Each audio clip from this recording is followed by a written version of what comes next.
After discussing the topic basic sources of errors in numerical computations, we will consider following 10 problems for their solution. Number 1, what are the basic sources of errors in numerical computations of mathematical problems? What do you mean by the term correct digit of an approximate number? Give suitable illustrations. Problem 2.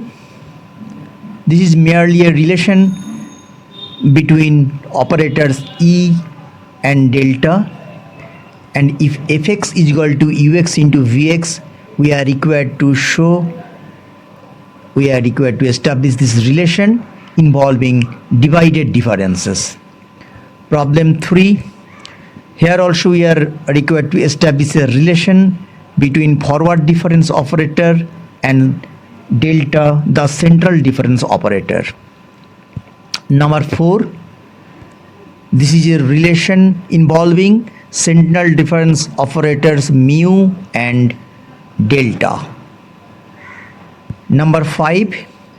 If h is very small, we are required to show this relation. Nth order forward difference of a function fx at x0 is nearly equal to nth derivative of function fx at x0 into h to the power n, where h is very small quantity. Delta n fx0 is approximately equal to h to the power n fn x0. Next, number 6, explain the term noise level which appears in a difference table. Problem 7, find the number of terms required to find the value of E which is correct to 8 decimal places. Problem 8, find a second degree polynomial which approximate this infinite series fx is equal to root over of 1 plus x using Maclaurin series expansion. We are also required to find out the bound of the truncation error and the value of the function at x is equal to 0.07.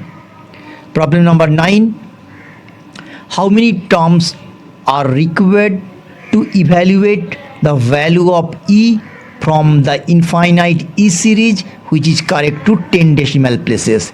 And lastly, the same problem for the infinite series cos x, how many terms we require to find out its value correct to 5 decimal places where x lies in the interval minus pi by 2 to plus pi by 2.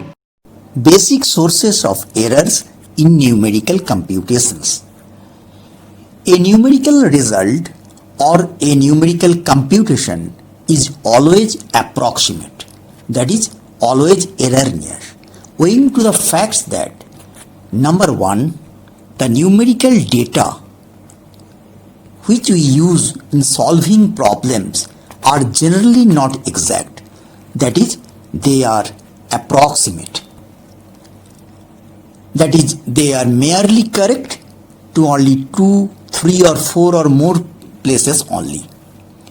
And number 2, the methods and processes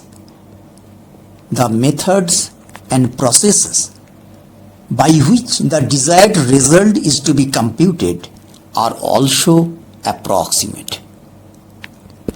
Hence, the error found in a computed result is basically due to errors in data or errors in calculations or methods or in both. But errors in data cannot be avoided, but errors in calculations or methods can be made as small as we please. There are basically 3 main sources of errors in numerical computations. Number 1, human errors. Next, inherent errors. And number 3, numerical errors. Further, inherent errors can be classified into 2 categories: data errors and conversion errors. And numerical errors may also be divided into two groups, round of errors and truncation errors. First, let us come to human errors. Human errors occur due to mistakes of human. So these errors can be avoided to a large extent. Some of the common human errors are writing O, small o, by 0, writing I in place of 1 or less than in place of greater than, etc. Number 2, selection of wrong numerical techniques for solving corresponding mathematical equations.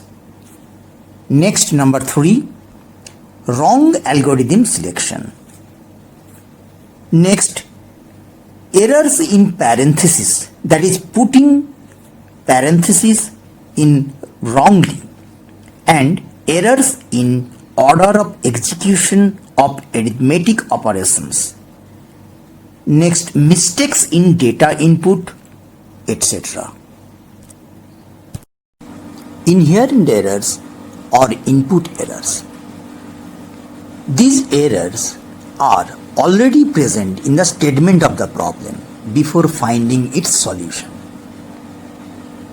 These kind of errors arise either due to the simplified assumptions in the mathematical formulations of the problem under consideration, or due to the physical measurements of the parameters of the problem. Inherent errors has two components. Number 1, data errors or empirical errors, and number 2, conversion errors. First, let us come to data errors. Data errors, also called as empirical errors, which arises when for some problem data are obtained from some experiment, means limited accuracy. And limited accuracy stands for we are getting less number of significant digits in a value. This may be due to some limitations in instrumentation and reading, so data errors may be unavoidable. Any physical measurement, say length or time, never be exact. So it is simply meaningless to perform arithmetic operations correct to say 4 decimal places when the original data are only correct to 2 decimal places. So we are getting data errors are unavoidable. Conversion errors. We can store only a limited number of digits of a given number into a computer, as every computer has a finite word length, and this may vary from computer to computer. Computers store information in binary form generally, but in some cases it is not possible to express a decimal number exactly in binary form. Thus, some error is incurred. We call that error is round of error. Let us take one example. Suppose we have a decimal number 0.7625 and we have a computer system whose word length is 12 bits only. So it can store 12 bits for a number. The decimal number 0.7625, when converted to corresponding binary number, we are getting, it's giving 110000110011, etc. So ultimately we obtained this binary number corresponding to this decimal fraction. Thus, this is the approximate binary representation of the decimal number 0.7625. If we use a computer system whose word length is 12 bits only. Now, since this is approximate binary representation, so it will not give exactly the decimal representation 0.7625. After converting this into decimal format, it gives 0.762451171,875, which is not exactly equal to this.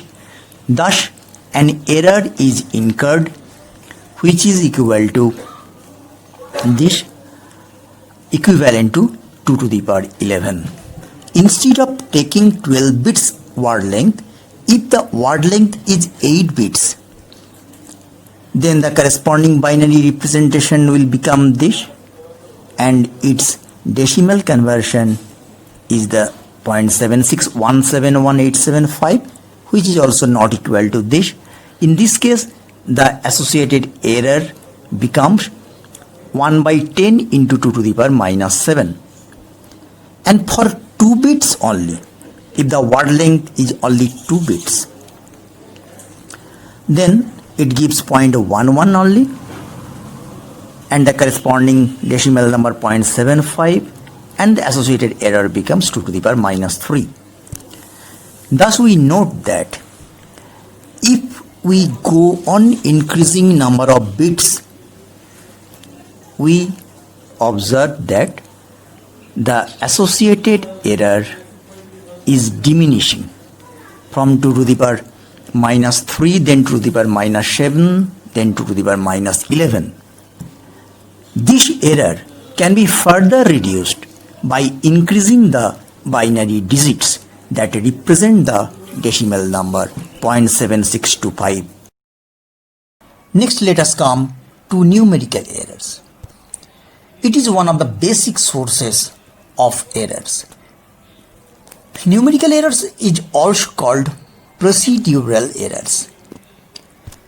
These errors are introduced during the process of introduction of a numerical method to solve a particular problem. The numerical errors, basically, it has two components. Total numerical error is the sum of two errors. One is round-up errors, another is truncation. Round-up error. Round-up error is that quantity which must be added to a finite representation of a computed number in order to make it the true representation of that number. That means if we add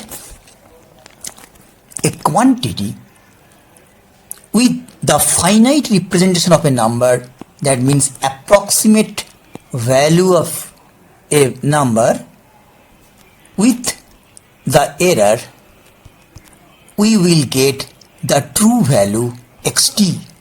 Then this quantity or this error is called round-up error. Since the numbers are stored at every stage of computation, round-up error is introduced at the end of every arithmetic operation: addition, subtraction, multiplication, division, etc. Further, although an individual round-up error could be very less, but the cumulative effect of a series of computations can be very significant. Consider an example. Suppose we have taken an 8-bit binary number, and these are the decimal number 0.1, 0.4. For 8-bit representation, we have obtained like this.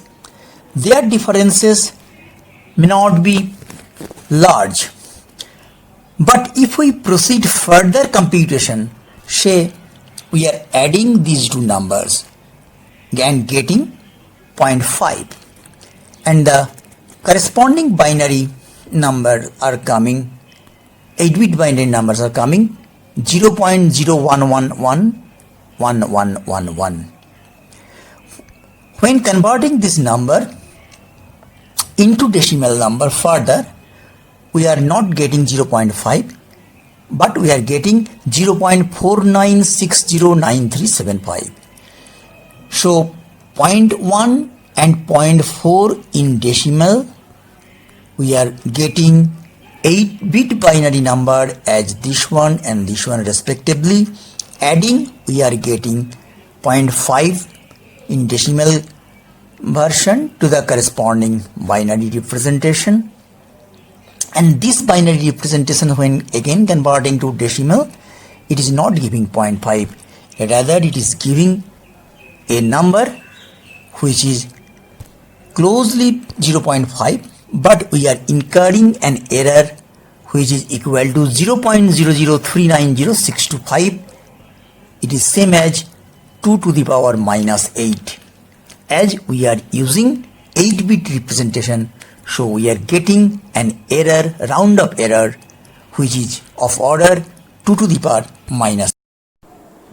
Rounding a number can be done in two ways. First, chopping way, and second, symmetric rounding. First, chopping. The method chopping is simply the additional digits of a number are simply truncated or discarded, that is dropped, without maintaining any rounding of method. Suppose a machine returns only 4 digits of a number. So if we consider a number xt equal to 98.3651, it will be stored in the computer as 98.36 only. No rounding of method is applied here, just truncating after 4 places of decimal.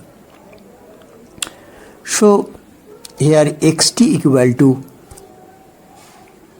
we write xt as 0.983651 into 10 square. This is a floating point representation or scientific notation. Next, we write 0.9836 plus the remaining part 0.4051. 10 square is in outside.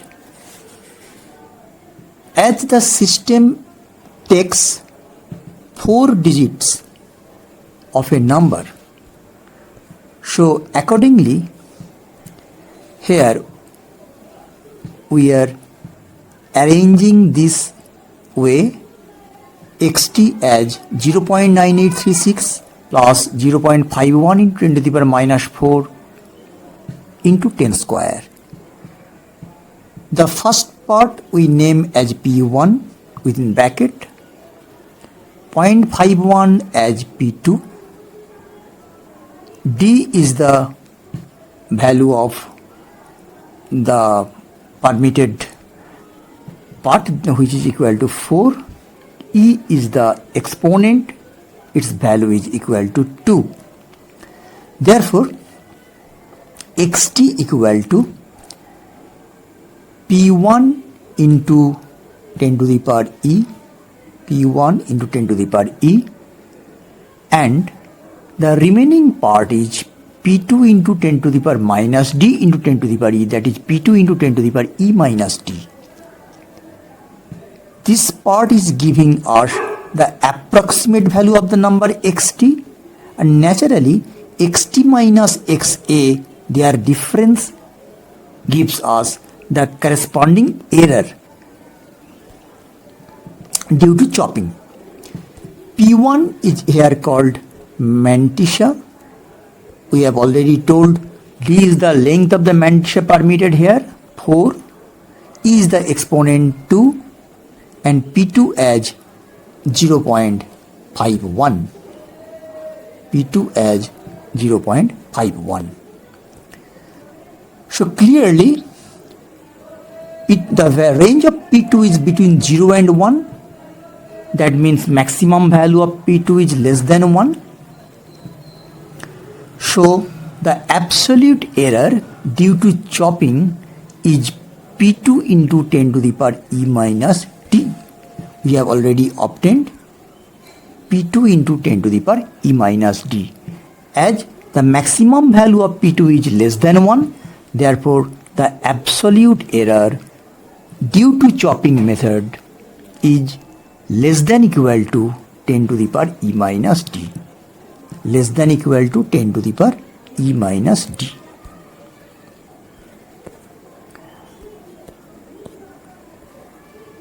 Now let us come the second method, which is called symmetric round-off. Symmetric round-off, this method or process is not simply truncating or discarding the number. Here the rules of round-off error will be followed. Suppose we are considering the same number xt as 98.3651. We know rounding of this number will produce the new number xa as 98.37. So it is not simply discarding, but we are following the rounding of method. So as before, we can express xt equal to p1 into 10 to the power e plus p2 into 10 to the power e minus d. It can be expressed always. We are considering two cases. First, P2 is less than 0.5. P2 is less than 0.5 means there will be no enhancement in this part. So it will be just the method of chopping. So we will get same approximate number xa p1 into 10 to the power e and the absolute error p2 into 10 to the power e minus d. So as before, like chopping method, if p2 is less than 0.5, we are also getting same xa and same error. But if p2 is greater than or equal to 0.5, what we will do, there will be an enhancement in this part, because 98.36 will become 98.37. That 0.01 is coming here. What we are doing actually is we are expressing the second term p2 into 10 to the power e minus d as p2 plus 1 minus 1. So we are retaining p2 minus 1 and plus 1 into 10 to the power e minus 2 we are attaching with the first term. So xa will be enhanced. It will be here 98.37. Naturally, the remaining part will be negative, which are giving here error. So the absolute error will be here 0.5 into 10 to the power e minus d for p2 greater than equal to 0.5. For p2 equal to 5, this will give 0.5 into 10 to the power e minus d. Of course, we are considering only absolute part. But if p2 is greater than 0.5, its absolute value will be less than equal to 0.5 into 10 to the power e minus d. So in any case, we are getting maximum error due to this symmetric round-off method is 0.5 into 10 to the power e minus d. But 10 to the power e minus d is the maximum error due to chopping. So maximum error due to symmetric round-off method is simply half into maximum error due to chopping. Let us consider one more example. Say xt equal to 752.6835. We will consider both the methods, chopping as well as symmetric round off. So we can always express xt as xt equal to some p1 into 10 to the power 3 plus p2 into 10 to the power minus 1. Basically, this rule is coming from the general expression xt can always be expressed as p1 into 10 to the power e plus p2 into 10 to the power e minus d. So like we also use here p1 into 10 to the power e plus p2 into 10 to the power e minus d. See here e is equal to 3, so this is 10 to the power e, and e minus d equal to minus 1, so this is 10 to the power e minus d. So using chopping we are getting the approximate value of xt as 0.7526, simply p1 into 10 to the power e, and the associated error will be p2 into 10 to the power e minus d, that is 0.0835. And using symmetric rounding off method, we have the value of xa as we have already shown in symmetric round off method. xa is nothing but p1 into 10 to the power e plus 10 to the power e minus d. So according to this method, we obtain here xa is equal to p1 into 10 to the power e plus 10 to the power e minus d, which gives ultimately 0.7527 into 10 to the power 3. Now the error associated with this symmetric round off method, we are taking absolute value, so it is modulus of p2 minus 1 into 10 to the power e minus d. It is giving 0.165. So in any case, chopping method or symmetric round off method, we have always this relation xt equal to xa plus associated error. Like round up errors, truncation errors are also one kind of numerical errors. Truncation errors are defined as the error generated by approximating or truncating a mathematical procedure or mathematical process. It is not like that we are approximating a number, but we are approximating a mathematical procedure or mathematical process. Suppose we are considering an infinite series e to the power x. We know its expansion for all real values of x. Suppose we would like to consider only first 3 terms of the series and we are truncating after that, so the remaining part is called the truncation error. And for infinite geometric series also, if we consider only first 3 terms, so the remaining infinite number of terms starting from 4th terms are the truncation error. Suppose we are required to calculate e to the power 0.1. So we write e to the power 0.1 as an infinite expansion like this, and we are considering, say, a finite number of terms, first 3 terms only, and after that we are truncating, so this is our truncation error. We cannot consider, or it is not possible to consider all the terms to calculate e to the power 0.1. So we have to consider only a finite number of terms. Here we are considering only first three terms. The error committed in an infinite series approximation can be obtained by using remainder after say n number of terms, finite number of terms.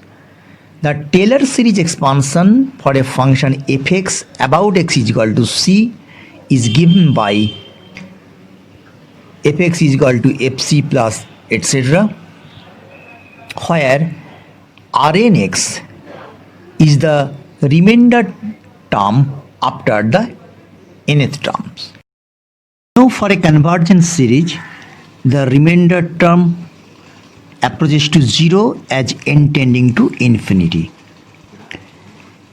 If we approximate fx by first n terms of a series, then the maximum error committed, that is truncation error, must be less than equal to this remainder term, that is the remainder after n terms, x minus c whole to the power n by n factorial fn xi, c less than xi less than x. So we reached to the point truncation error, or the bound of truncation error is, one modular sign should be here, modulus of x minus c whole to the power n by n factorial into mod fn xi.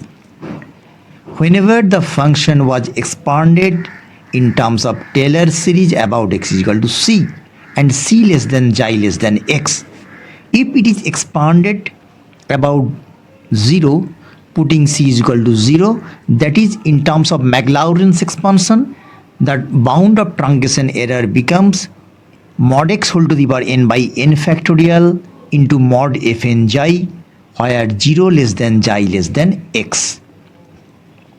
In particular, for x is equal to 1, the maximum truncation error becomes, putting x is equal to 1, we got 1 by n factorial into mod fn xi, and 0 less than xi less than x reduces to 0 less than xi less than 1. Here one thing can be noted: if the accuracy is specified in advance, what amount of accuracy we want, it is possible to find out the value of n, that is number of terms required to reach that accuracy. So if accuracy is prescribed in advance, we can find out the number of terms to be required to reach that accuracy. Now Maclaurin series expansion of some well-known function. First we are considering the exponential series e to the power x, 1 plus x square by 2 factorial etc. This is the remainder term after n terms, x to the power n by n factorial into e to the power xi, 0 less than xi less than x. And at x is equal to 1, the series reduces to this, and the bound of truncation error becomes e to the power xi by n factorial. So 0 less than xi less than x reduces to 0 less than xi less than 1. So this is an important relation, the value of truncation error for the series E, which is equal to e to the power xi by n factorial, where 0 less than xi less than 1. Now as e to the power xi by n factorial is also less than 3 by n factorial, as the maximum value of e to the power xi is 3 in the range 0 less than xi less than 1. So one can think the bound of truncation error also 3 by n factorial. So bound of truncation error of the exponential series E can be obtained first e to the power xi by n factorial or 3 by n factorial. We can further write the series in this form: first n terms and within bracket the n plus 1th terms and onwards. So remainder term is given by 1 by n factorial plus 1 by n plus 1 factorial up to infinity. So this is the terms within the bracket gives the remainder term. So in order to attain its bound, we can simplify the truncation error, that is remainder term after nth terms, taking 1 by n factorial common, and these are the terms within bracket. Now 1 by n is greater than 1 by n plus 1, and 1 by n square is also greater than 1 by n plus 1 into n plus 2. So we got an infinite series within this bracket whose sum is 1 by, that is a by first term by 1 minus common ratio 1 by 1 minus 1 by n, and this 1 by n factorial as common. After simplifying, we get maximum value of Rn is 1 by n minus 1 factorial into n minus 1. So the bound of truncation error we obtain here is 1 by n minus 1 factorial into n minus 1. Suppose we wish to evaluate E correct to p decimal places, that is accuracy is given as it is correct up to p decimal places. So in this case the truncation error must be less than half into 10 to the power minus p.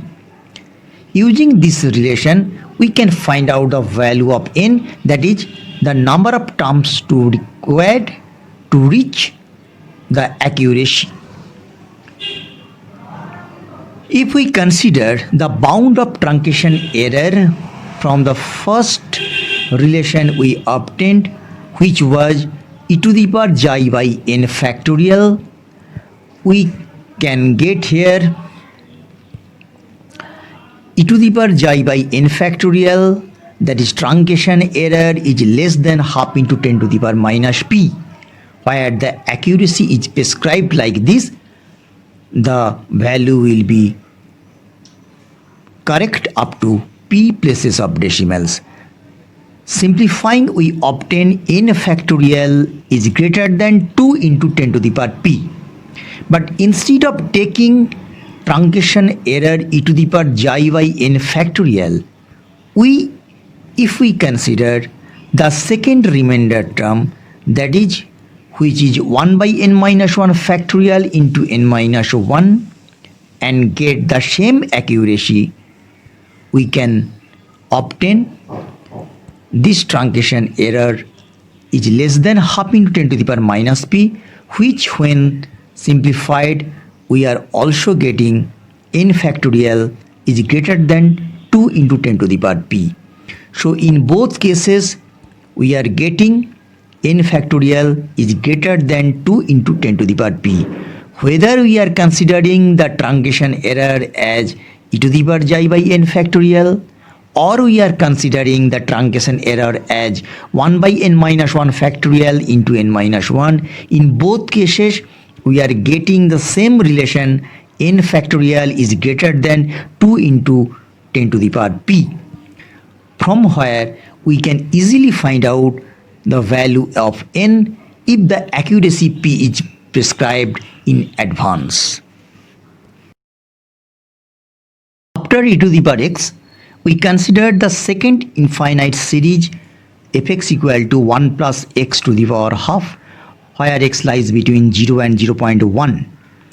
Expanding this in terms of Maclaurin series, we obtain fx as, suppose we wish to retain only first three terms, so the remainder term can be calculated as x cube by 3 factorial into f triple dash j, x cube by 3 factorial into f triple dash j, x cube by 3 factorial, and this is f triple dash x So putting x equal to xi, we have the value of truncation error as x cube by 3 factorial into 3 by 8 into 1 plus xi to the power minus 5 by 2, which when simplified we obtained this is the maximum value of truncation error. Next, consider the infinite series sin x. Expanding it, this will give the truncation error whose bound is calculated as modulus of x whole to the power twice n plus 1 divided by twice n plus 1 factorial, and for the infinite series cos x, its maximum value of truncation error is given by x to the power 2n plus 2 divided by 2n plus 2 factorial, where we have written first n terms considering minus x square by 2 factorial as first term. Let us now discuss some important problems related to this study. Problem 1. What are the basic sources of errors in numerical computations of mathematical problems? Any problem we deal with numerical analysis, we require mainly three things. Number 1, data. Number 2, methods, and number 3, processes. The numerical data we use are generally approximate, that is, they are not exact. They are merely correct, only some finite number of digits. So they already include some errors. Apart from data, the methods and processes by which the desired computations are to be carried out are also approximate. Thus, our obtained results is erroneous always, as it involves either approximate data or approximate methods and processes, or both. There are basically three main sources of errors. Number 1, human errors. Human errors occur from the lack of human perfection and from the common mistakes committed by human. Inherent errors or input errors. Inherent errors or input errors are already present in the statement of the problem itself before finding its solutions. Inherent errors or input errors basically are of two types. Number 1, data errors or empirical errors, and number 2, conversion errors or representation errors. In data errors or empirical errors, they occur when the numerical data are obtained from some experiment, and the conversion errors or representation errors occur due to some limitations of computer to store the data exactly. So this kind of error varies from one computer system to other computer system. Number 3, numerical errors or procedural errors. Basically, numerical errors or procedural errors are the sum of two different errors. First is round off errors and number 2 is truncation errors.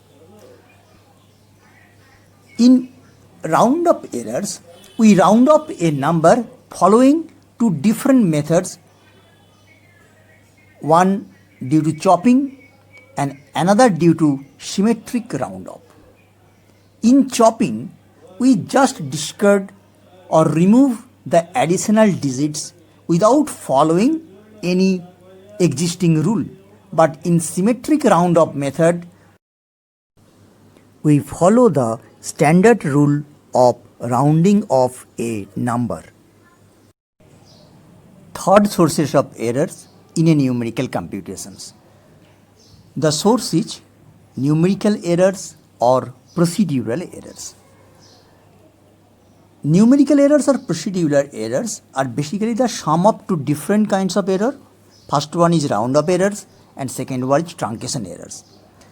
Round up error occurs when a fixed number of digits are used to represent an exact number. Rounding a number can be performed into different ways. First one is chopping, second one is symmetric round off.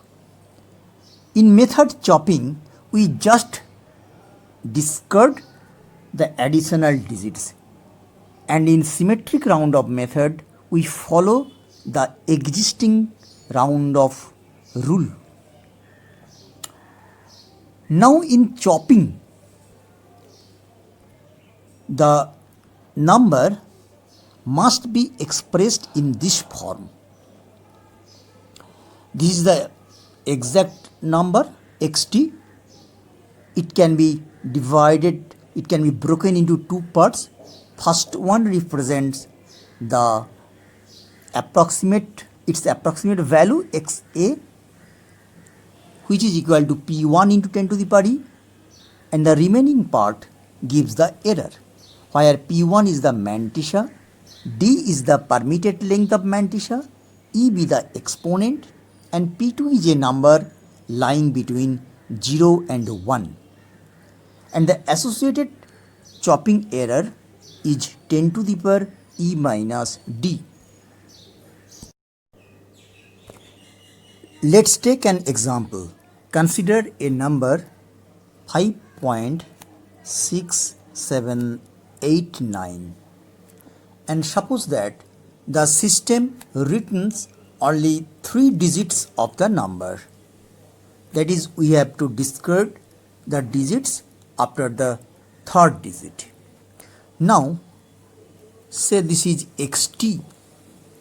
We can express this xt as 0.567 into 10 to the power 1 plus 0.89 into 10 to the power 1 minus 3. Here 0.567 equal to P1, 0.89 equal to P2,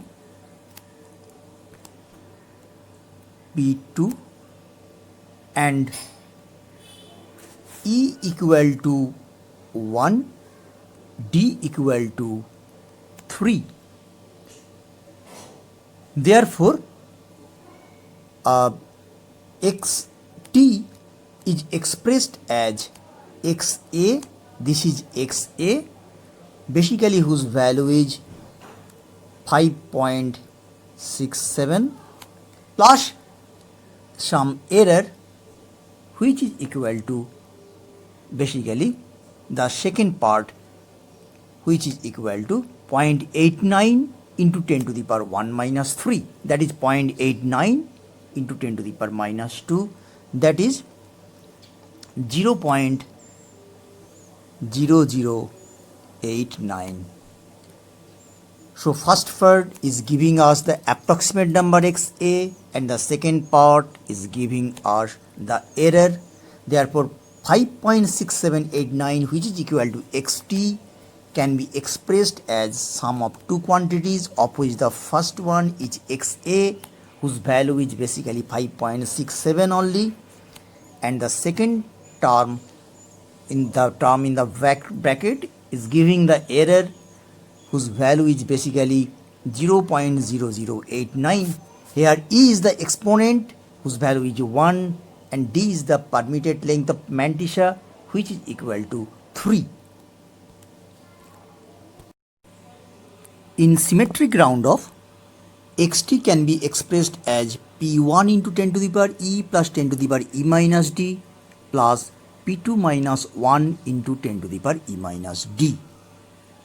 The terms in the first bracket represents its approximate value, and the terms in the second bracket gives the associated error. Unlike chopping method, where we considered the number 5.6789, the approximate number we obtained as 5.67, just discarding fourth and fifth digit. But here in symmetric round up method, we follow the existing rule of rounding off. After rounding off, we know 5.6789 will become 5.68 if assuming the system returns only 3 digits. So here we can express xt as 0.567 into 10 to the power 1 plus 10 to the power 1 minus 3. This gives us the approximate value, which is basically 5.68, and terms in the second bracket will be of the form 0.89 minus 1 into 10 to the power 1 minus 3, which when simplified gives us minus 0.11 into 10 to the power minus 2, that is minus 0.0011. So basically the absolute error is 0.0011 and the approximate number is 5.68. So in the true value of the number xt 5.6789, in this symmetric round up method, the approximate value of this xa will be equal to 5.68 and the associated error is minus 0.0011, whose absolute value is 0.0011. Thus, in symmetric round up method, the maximum error involves is 0.5 into 10 to the power e minus t, and in chopping method we already obtained the maximum chopping error is 10 to the power e minus d. So we can conclude that the error in the symmetric round up method is equal to half into error in chopping method. So the maximum error occurs in symmetric round up error is same as half into the maximum error occurs in the chopping method.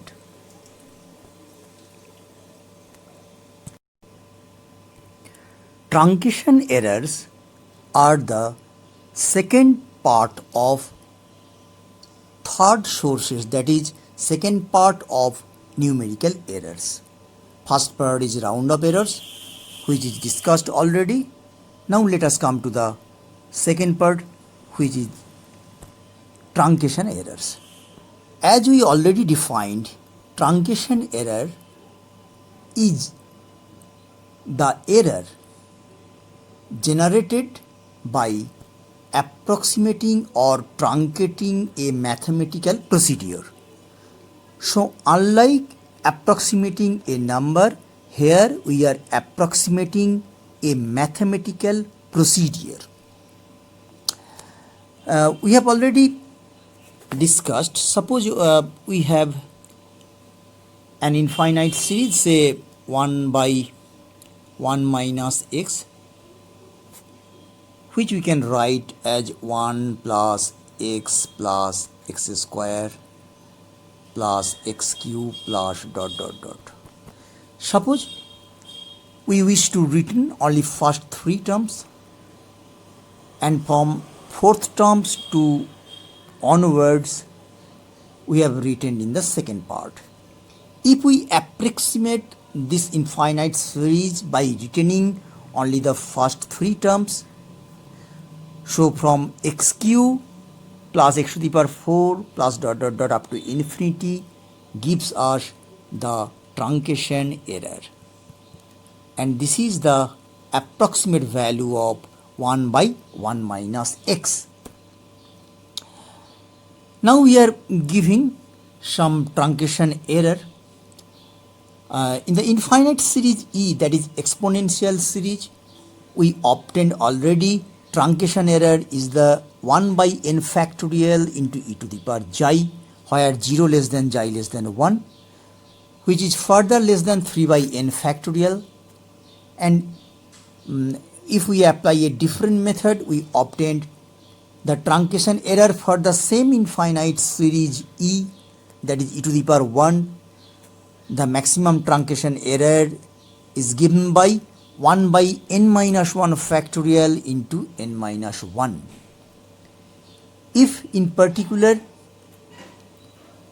if we wish to approximate p places of decimals of the series, in order to have this accuracy, if we retain first n terms only, we must have a relation which is n factorial is greater than 2 into 10 to the power p, in order to achieve the accuracy up to p decimal places. And if we retain the first n terms, we must have n factorial is greater than 2 into 10 to the power p.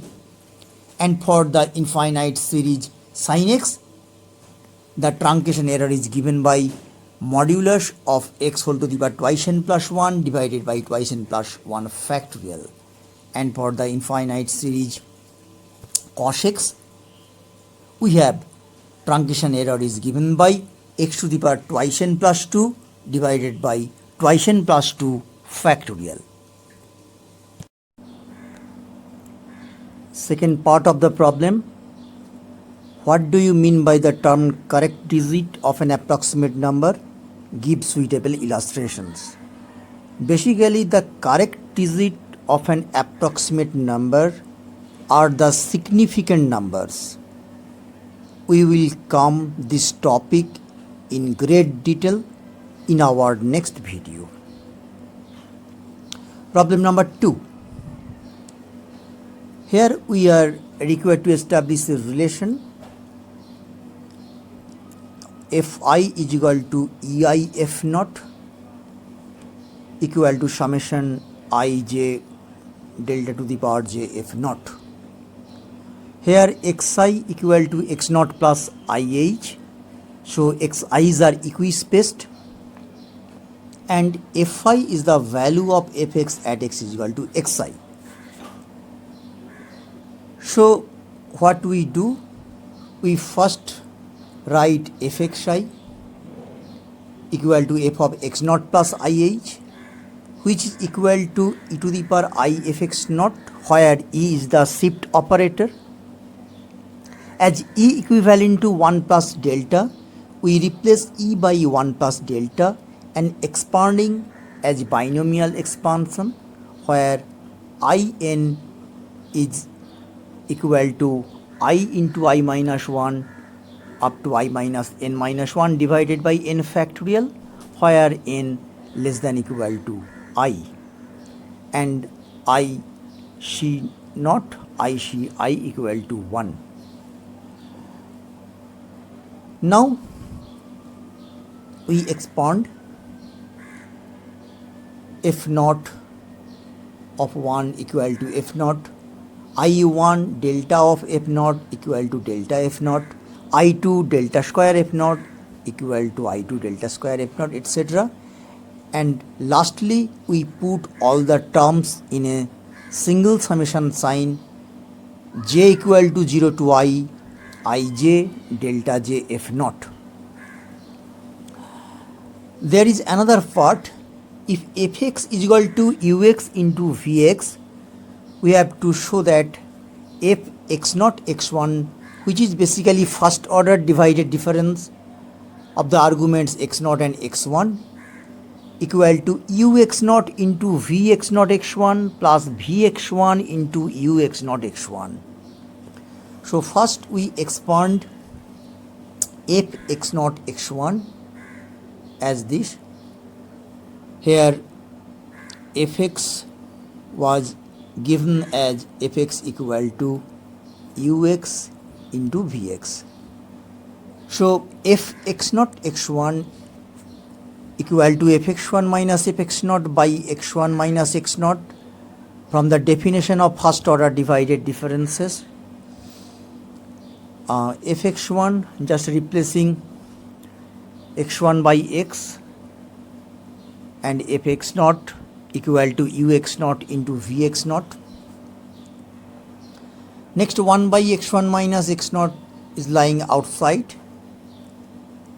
ux1 vx1 we have written here, and ux naught vx naught we have put this term here, and we have added and subtracted the same term ux naught vx1 ux naught vx1. Next we have taken common ux naught from the first two terms, vx1 minus vx naught divided by x1 minus x naught left, and taken common vx1 from last two terms. We have vx1 into ux1 minus ux naught by x1 minus x naught, and ultimately we obtain ux naught into vx naught, v of x naught x1, and vx1 into u of x naught x1, which was required to prove. Next, let us come problem number 3. This is also a relation between forward difference operator delta, central difference operator delta. First we start from delta equivalent to e minus 1, forward difference delta equivalent to shift operator e minus 1. Dividing and multiplying by 2, we write half into twice e minus 2, then adding and subtracting e inverse, writing it into two parts, e plus e inverse minus 2. We have taken one e here, and the remaining e we have put in the second term, e minus e inverse by 2. E minus e inverse can be written in the form e to the power half minus e to the power minus half of e to the power half plus e to the power minus half. So we have e to the power half minus e to the power minus half square from this term, and e to the power half minus e to the power minus half we have retained this term, and we have put half within the root. It becomes 1 by 4, and this becomes square, e to the power half plus e to the power minus half square. Therefore delta is equivalent to, this is basically small delta, central difference operator, so delta equivalent to delta square by 2. This is also delta, and the terms within the root we have e to the power half plus e to the power minus half square can be written e to the power half minus e to the power minus half square plus 4, as a plus b whole square equal to a minus b whole square plus 4. Therefore forward difference delta is equivalent to delta square by 2, central difference delta square by 2 plus delta into root over of 1 plus delta square by 4. This is what we required to prove. Next, let us come to prove another relation with another central difference operator mu. Mu of fx into gx is equal to mu fx into mu gx plus 1 by 4 delta gx into delta fx. According to the definition of central difference operator mu, we write replacing x by x plus h by 2 and x minus h by 2, adding those and dividing by 2. According to definition, we have written mu fx gx is equal to this. Then we write, basically there was two terms, f of x plus h by 2 into g of x plus h by 2. This term we have written twice, and the second term also we have written twice. That is why we put 1 by 4 outside the bracket. And fx plus h by 2, gx minus h by 2 we have added and subtracted, and f of x minus h by 2, g of x plus h by 2 we have added and subtracted within the bracket. Next, all the 8 terms we have distributed into 2 parts, here in the form of some multiplication. 4 terms are absorbed here. Here also 4 terms have absorbed. And from the definition, we can write mu fx into mu gx from the first term, and from the second term 1 by 4 into delta fx into delta gx. So this relation is established. Mu of fx into gx is equal to mu fx into mu gx plus 1 by 4 delta gx into delta fx. Next problem, problem number 5. If h is very small, we have to show that delta n fx naught is nearly equal to h to the power n fn x naught. That is, nth order forward difference of fx at x is equal to x naught is approximately equal to h to the power n into derivative of the function fx at x is equal to x naught. We start from the definition of derivative. We know f dash x naught, the derivative of fx at x is equal to x naught, is the limit is tending to 0, fx naught plus h minus fx naught by h. The numerator is the delta fx naught by h. So if h is very small, we are not writing this limit. So for small h, delta fx naught is approximately equal to h into f dash x naught. So the result is true for n is equal to 1. We follow the principle of mathematical induction, so we assume the result holds for a positive integer n equal to m. Now, taking forward difference operator both sides, left hand side becomes delta m plus 1 of fx naught, and right hand side h to the power m will come outside.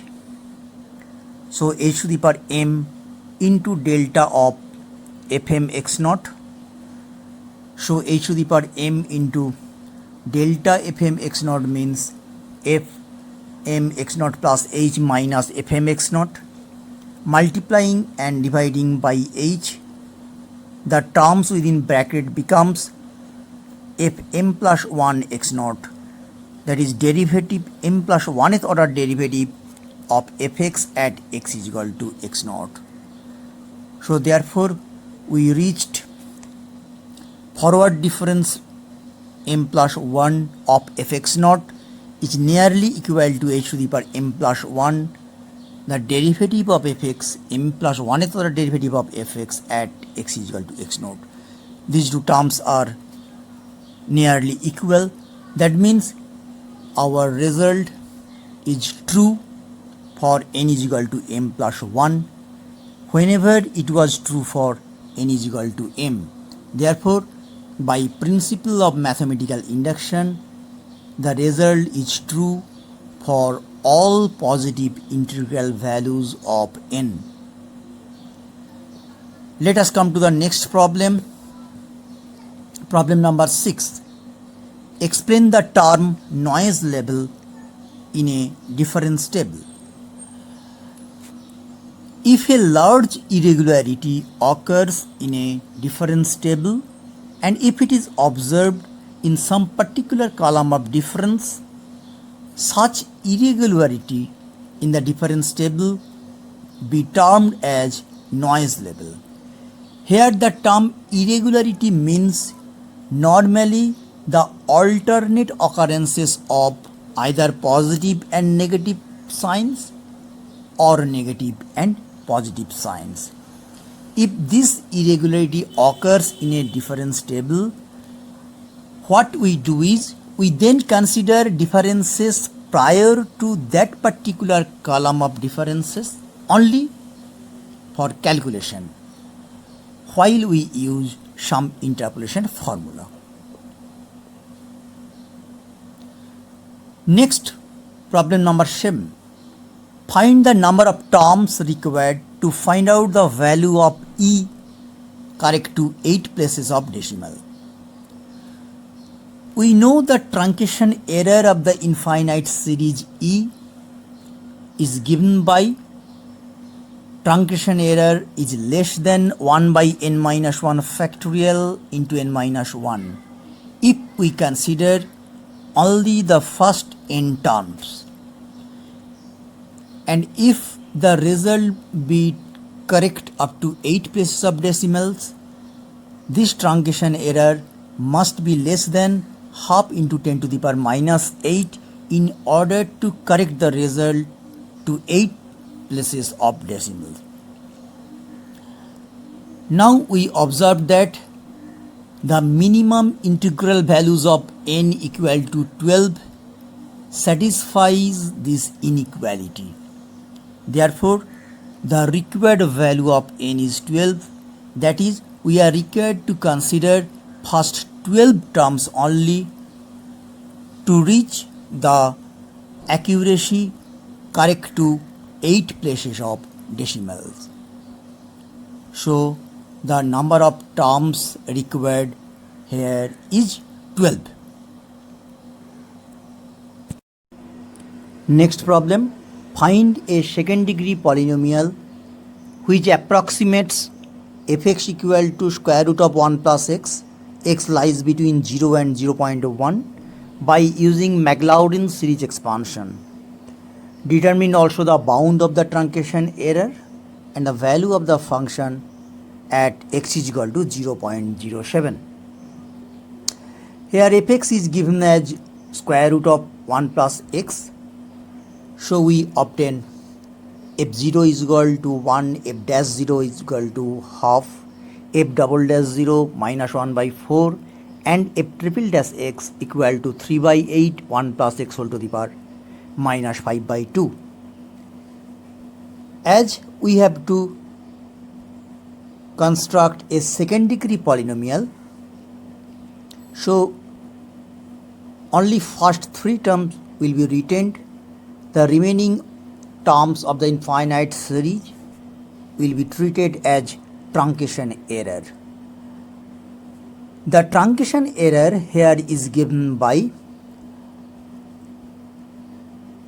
x cube by 3 factorial f triple dash xi. F triple dash x is given by 3 by 8 into 1 plus x whole to the power minus 5 by 2. So the truncation error here is given by x cube by 3 factorial into 3 by 8 into 1 plus I to the power minus 5 by 2. X lies between 0 and 0.1. So truncation error less than equal to, we are putting the maximum value of x which is equal to 0.1. So we are getting less than equal to sign.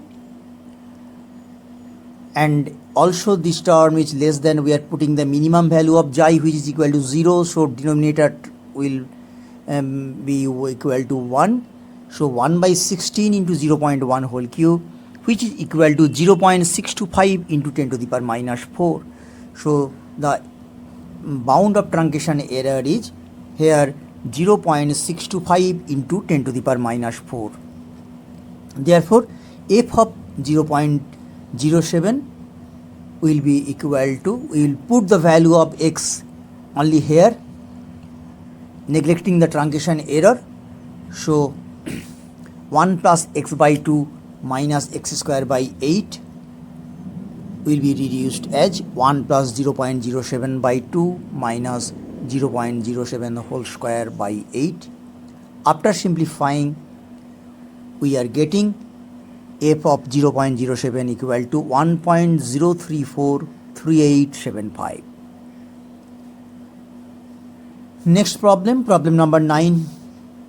How many terms are required to evaluate E from infinite E series which gives result correct to 10 places of decimals? We have already derived truncation error of E series is given by 1 by n factorial into e to the power xi, where 0 less than xi less than 1, and as we have to correct the result 10 places of decimals, truncation error in this case must be less than half into 10 to the power minus 10. Therefore, 1 by n factorial into e to the power xi must be less than half into 10 to the power minus 10, where 0 less than xi less than 1. After simplifying, we get n factorial is greater than 2 into 10 to the power 10. The least integral values of n is 14, which satisfies this inequality. Therefore, 14 number of terms are required in order to get the correct value of E, which is correct up to 10 places of decimal. Problem number 10. Calculate the number of terms to be required to determine the value of cos x correct to 5 decimal places, where x lies between minus pi by 2 and plus pi by 2. The truncation error is given by x to the power twice n plus 2 divided by twice n plus 2 factorial if we consider only first n terms, and the first terms will be regarded as minus x square by 2 factorial.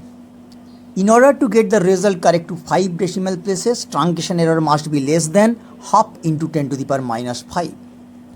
So x to the power twice n plus 2 divided by twice n plus 2 factorial must be less than half into 10 to the power minus 5.